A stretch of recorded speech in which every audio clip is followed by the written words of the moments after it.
আকাশে বৃষ্টি আসুক, গাছেরাই উঠুক কেঁপে ঝড়ে।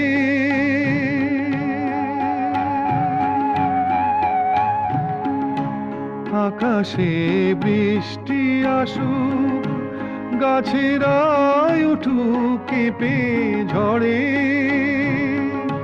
সেই ঝড় একটু উঠুক তোমার মনের ঘরে। বহুদিন এমন কথা বলার ছুটি পাইনি যেন, কতদিন পরে এলে একটু বসো, তোমায় অনেক কথা বলার ছিল, যদি শোনো।